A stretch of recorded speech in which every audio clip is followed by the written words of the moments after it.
আপনি এখানে কি করছেন? আপনি এখানে এসেছেন শুনলাম, আপনার খাতিরদারির জন্য তো আমাকেই আসতে হবে, তাই না? বাজে কথা বলা বন্ধ করুন।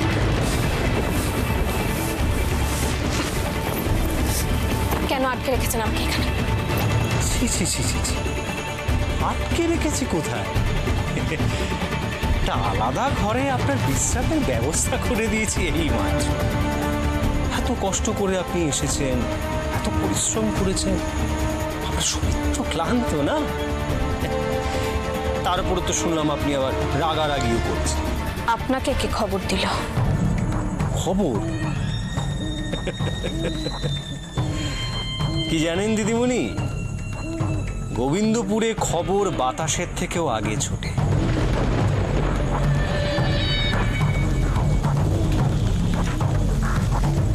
একটা গাছের পাতা পড়লেও সে খবর আমার কানে আসে।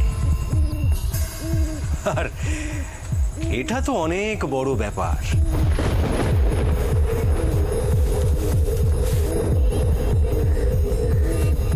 আপনাকে আমি আগেও বলেছি, আমার নির্দেশ ছাড়া এখানে কোনো কিছু হয় না।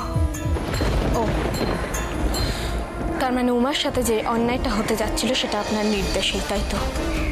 এটাকে আপনি অন্যায় বলছেন? এই গোবিন্দপুর কি আপনি আপনার শহর পেয়েছেন নাকি? এখানকার ন্যায় অন্যায়ের হিসেবের সঙ্গে আপনাদের শহরের মানুষের ন্যায় অন্যায়ের হিসেব কিন্তু মেলে না। পেটের দায়ে একজন বাবা তার মেয়ের খুব ভালো একটা পরিবারে বিয়ে দেবে, যাতে সে খেয়ে পড়ে ভালোভাবে বাঁচতে পারে। এটাকে আপনি অন্যায় বলছেন? আপনাকে এই কদিনে যতটা চিনেছি তাতে বুঝতে পেরেছি আপনাকে এইসব কথা বলে কোনো লাভ নেই।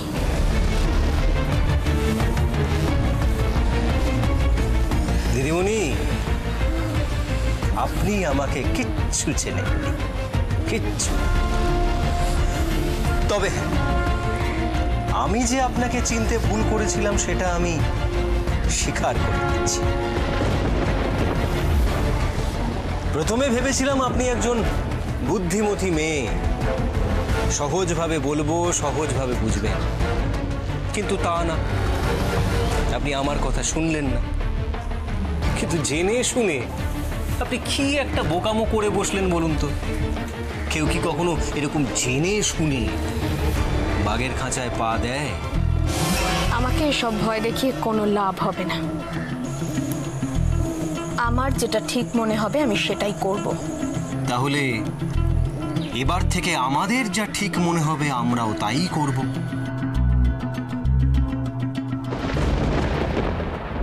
আমি জানি ঠাকুর, 7 বছর ধরে তুমি যতই পরীক্ষা নাও না কেন, রাশিয়ার উপর যেখানেই থাকুক না কেন, তুমি ঠিক ওদের খেয়াল রাখবে, একদিন ঠিক ওদের মিলিয়ে দেবে। রাশিকে আবার তার স্বামী, সংসার তুমি ফিরিয়ে দেবে। রাশির আর রুজির মধ্যে যতই ভুল বোঝাবুঝি হোক না কেন, সব তুমি মিটিয়ে দিতে পারবে। আর আমার বিশ্বাস সেই দিনটা আসবে, খুব তাড়াতাড়ি আসবে। না, আসবে না, বললাম তো আসবে না। আমি যেটা বলছি সেটাই হবে। ফোনটা রাখো। এই পরমা চুইটি কোথায় গো? সেটা তো আপনার জানার কথা। ও কোথায় যায় না যায়, কি করে না করে, সেটা আমার থেকে অনেক ভালো আপনি জানেন। হ্যাঁ, তা ঠিক। তবু তুমি তো মা, তুমি মা হয়ে জানবে না তোমার সন্তান কোথায়? মা হলেই বুঝি জানা যায় তার সন্তান কোথায়? তাহলে তো আর কোনো মাকেই তার সন্তানকে ছেড়ে থাকতে হতো না। মুখে বললেই তো আর মা হওয়া যায় না পরমা। মা হতে গেলে কিছু মিনিমাম রেসপন্সিবিলিটিস দরকার লাগে, আর সেগুলো সামলানোর যদি যোগ্যতা কারোর না থাকে তাহলে অন্য কাউকে তো দায়িত্ব নিতেই হবে। সেই দায়িত্বটা আপনি খুব সুন্দরভাবে পালন করেছেন। অন্যের রেসপন্সিবিলিটি সারা জীবন নিজের কাঁধে নিয়ে এসেছেন। সত্যি কথা বলতে এই এত বড় বাড়ি, এত বড় প্রপার্টি, উজি, এসবের কোনোটাই তো আপনার নয়। আপনি নিজের যোগ্যতায় পরকে আপন করে নিয়েছেন। আপনাকে দেখলে আমার সত্যি রেসপেক্ট হয় মিসেস ভাদুরী। রেসপেক্ট তো হওয়াই উচিত, বিশেষ করে তোমার মতো মহিলাদের, যারা সারাটা জীবন শুধু রাধা মাধব করে কাটিয়ে দিল, অ্যাজ ইফ রাধা মাধবই সবটা পাইয়ে দেবে। সেটাই যদি হতো পরমা, তাহলে ভগবান মানুষকে মস্তিষ্ক বলে জিনিসটা দিতেন না। ওটা সৃষ্টি করার জন্য দিয়েছেন, ধ্বংস নয়। ঈশ্বর যেমন মানুষকে মস্তিষ্ক দিয়েছেন, তেমন মন, আবেগ, অনুভূতি, কিছু সম্পর্কও দিয়েছেন। যারা সেসবের দাম দিতে পারে না, তাদের মানুষ হয়ে জন্মানোটাই বৃথা। কি জানো তো পরমা, এই যে বিজনেস, প্রপার্টি, ফ্যামিলি, এসব মেনটেন করতে গেলে না ওইসব সম্পর্ক, আবেগ টাবেগ, এগুলো কোনো কাজে লাগে না। যেটা কাজে লাগে সেটা হচ্ছে ব্রেইন and of course পাওয়ার, যেটা তোমাদের যোগ্যতা নেই। তাই দেখো না, উজ্জ্বল আমাকে ছাড়া এই বাড়িতে কারোর উপর ভরসাই করতে পারে না। আর করবে নাই বা কেন বলো? ও তো নিজের চোখে দেখেছে এই 7 বছরে আমি কি করেছি, আর এটাও দেখেছে তোমরা কি করেছো। শুধু রাধা মাধব করে ভিক্ষে করে গেছে। কি হলো বলো তো ভিক্ষে করে? কিছু পেলে? কোনো ফল পেলে? আর ফল পাবেও না। ফল যদি দিতে পারে একমাত্র এই শিষ্যা ভাদুরী তোমায় দেবে, আর কেউ কিচ্ছু করতে পারবে না। আমিও দেখব রাধা মাধব আর কত অন্যায় সহ্য করবেন, আর কতদিন এভাবে পরীক্ষা নেবেন। আমারটা নাও, আমারটা নাও। তুমি কি শুনতে পাচ্ছ না? আমারটা নাও। আরে তুমি তো আমারটা নেবে। আমি তো আগে দিয়েছি, তুমি ওনারটা আগে নিলে কেন? আমি কেন চুপ করবো? এটা থাক না, তুই পরে এসে নিয়ে যাস, কেমন? কেন? আমি যাব কেন? আমি পুজো দেখে তবে এখান থেকে যাব। কে এই মেয়ে ঠাকুর মশাই? এ তো অলরেডি নতুন বুঝি, চেনে না আমাদের, জানে না আমরা মন্দিরে এলে মন্দির ফাঁকা করে দিতে হয়। কেন? মন্দির তো সবার জন্য, আপনারাই এলে কেন মন্দির ফাঁকা করতে হবে? আমি কোথাও যাব না। পুরোহিত বাবা, আমার পুজো আগে দেবে। এই তো সেই মেয়েটা, এই তো সেদিন ফুল দিতে এসেছিল। সর্বনাশ, অর্জুন দেখতে পেলে যে ওর রক্ষে থাকবে না।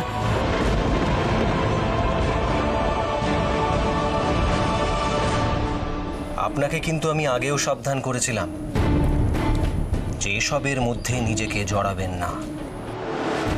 শহর থেকে এত দূরে এসেছেন, বেড়ান, ঘুরুন, খান, দান, আনন্দ করুন।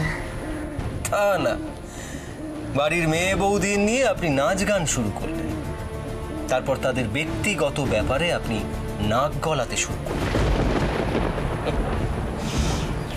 এটা আপনি কিন্তু একেবারেই ঠিক করেননি দিদিমণি। অতএব আর আমারও কিছু করার নেই। আপনার কিছু করার চেষ্টা না করাই ভালো, কারণ আমি যে পথে হাঁটি সেটা ন্যায়ের পথ, আইনের পথ। দেখুন দিদিমণি, আবার সেই ভারী ভারী কথা। আমি জানি, আমি খুব ভালোভাবে জানি যে আপনি একজন খুব বড় সমাজসেবী, সমাজের ভালো চান, সমাজের মানুষের ভালো চান। নিজের ভালোটা কেন চান না বলুন দেখি? আগে আগে ভালোভাবে নিজে বাঁচুন, তারপর তো সমাজ সেবা করবে। আপনি কি আমাকে আবার হুমকি দিচ্ছেন? সাবধান করছি।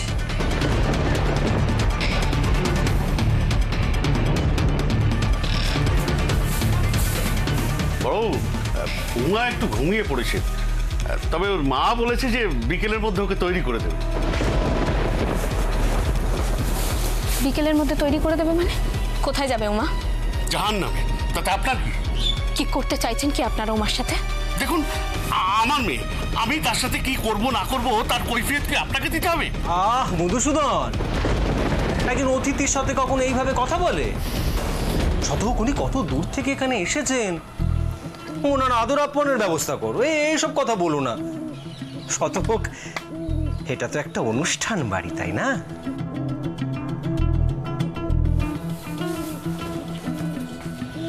অনুষ্ঠান বাড়ি মানে?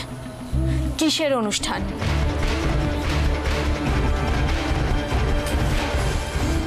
আজ উমার বিয়ে না?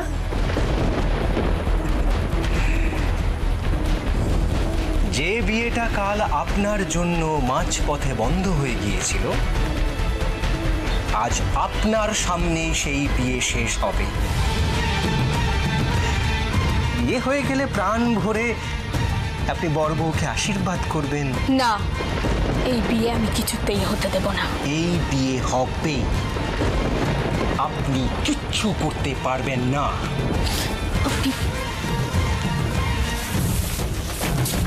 আরে না, আমাকে এই বিয়েটা আটকাতেই হবে। একবার চোখের সামনে আমি আমার অপুকে হারিয়েছি।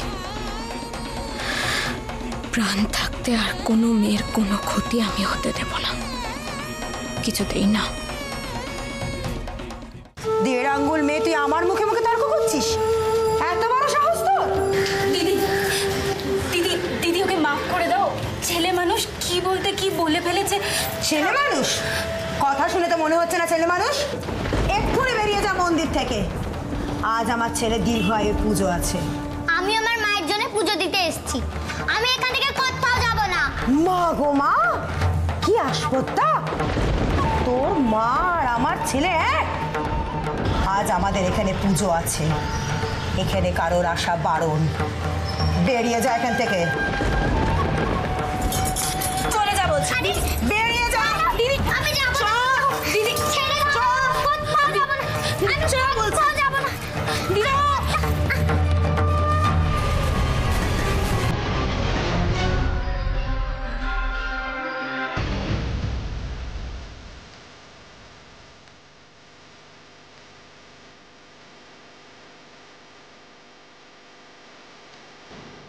দেখলি আমি কি করতে পারি?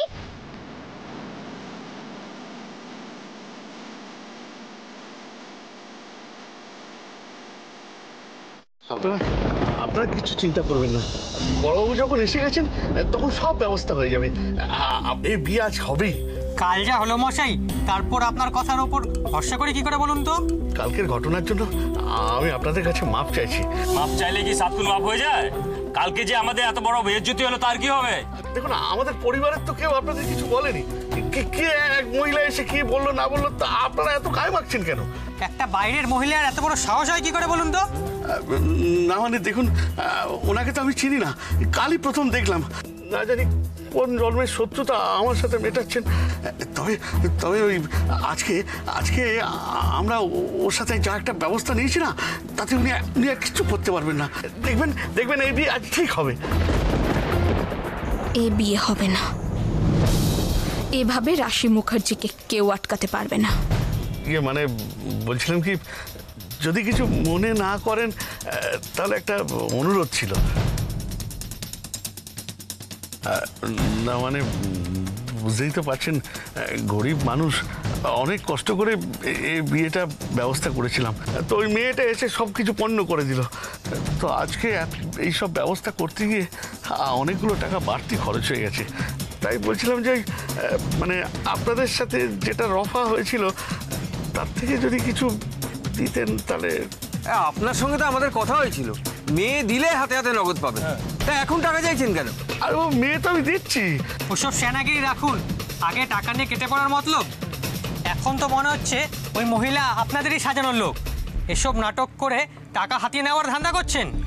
মাছি, আমি আপনাদের সাথে এত বড় বেইমানি করতে পারি বলুন? ছাড়ুন তো মশাই, এরকম অনেক দেখা আছে, বিয়ে অবধি অপেক্ষা করুন। না মানে তবু যদি কিছু। দেখুন, আপনার যদি টাকার এত তাড়া থাকে আপনারা অন্য লোক দেখে দিন, আমরা এই বিয়ে দেবো না। এই চলো। না না না না না, দেখুন আপনারা এরকম বলবেন না। ঠিক আছে, বিয়ের পরেই না হয় দেবেন, বিয়ের পরেই দেবেন। বেশ, এত করে বলছেন যখন, তখন থেকেই যাচ্ছি। তবে আরেকটা কথা, বিয়ের পর কিন্তু রাতের ট্রেনেই শহরে ফিরবো। বেশ বেশ, আপনারা যেমনটা বলছেন তেমনটাই হবে। এখন আসুন, একটু মিষ্টি মুখ করবেন। চলুন, আসুন আসুন আসুন।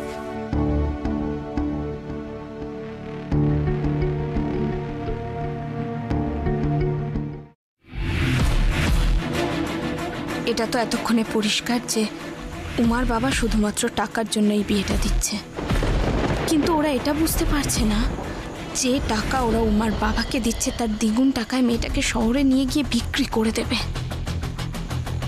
না, এটা আমার উমার বাবাকে বোঝাতেই হবে, কিন্তু উনি তো আমার কোনো কথাই শুনছেন না।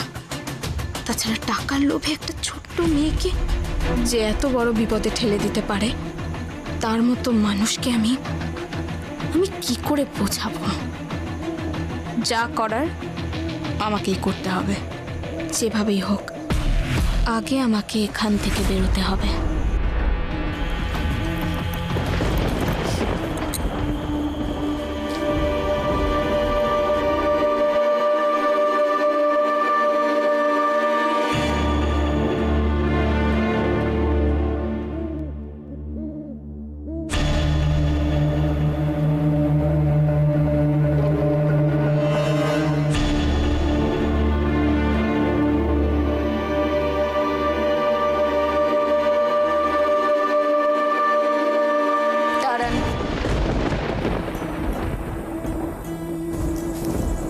কি এসব কেন এনেছেন?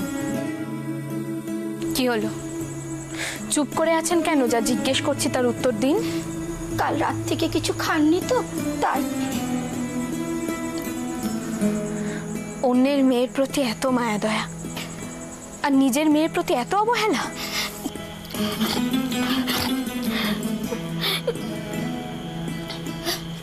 এখানে বিয়ে হলেই হয়তো ওর ভালো।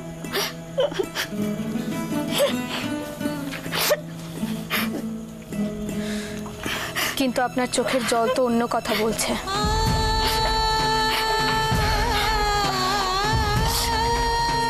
এসব কথা শুনবেন না দিদিমণি, গরিবের আবার চোখের জল।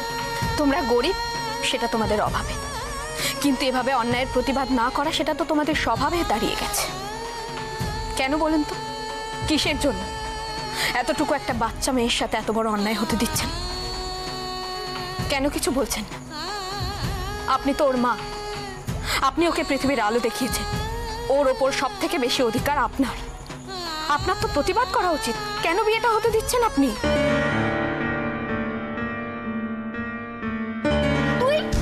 তুই এখানে কি করছিস?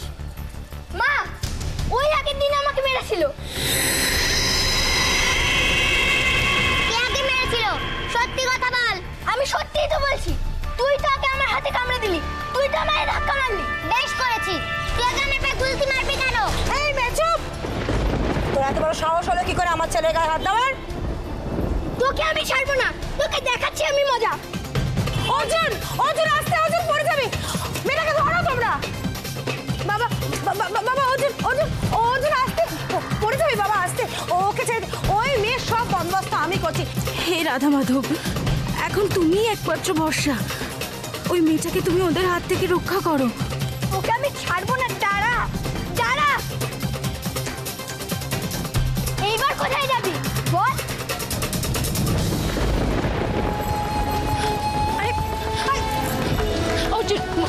অর্জুন, ও ভুল করে ফেলেছে, একবার ওকে ছেড়ে দে। দেখ হতচ্ছাড়ি মুখ পুরি, তুই তো দেখছি ঘর জ্বালানি পর ভোলানি।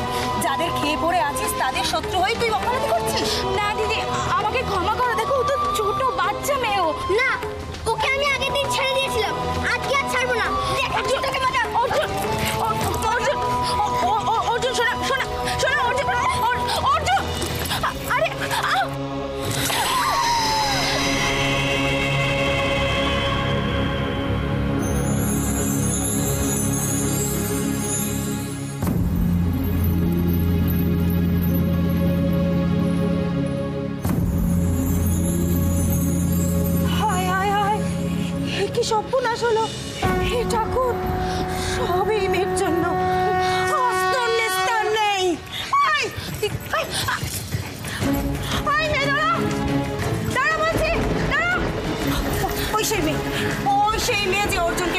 দিন। হ্যাঁ বাবা, ও আবার বলে কিনা বিষ করেছে। শুধু কি তাই, আমি ওকে মন্দির ছেড়ে চলে যেতে বলেছি বলে আমাকে 5টা কথা শুনিয়ে দিয়ে গেল। বললো মন্দির নাকি সবার, আপনারা এসেছেন বলে ফাঁকা করে দিতে হবে কেন? এই সেই মেয়ে? তোমরা দাঁড়াও, আমি এক্ষুনি দেখছি। ম্যানেজার, বলুন স্যার। একবার খোঁজ নাও তো এই মেয়েটাকে। এক্ষুনি নিচ্ছি স্যার।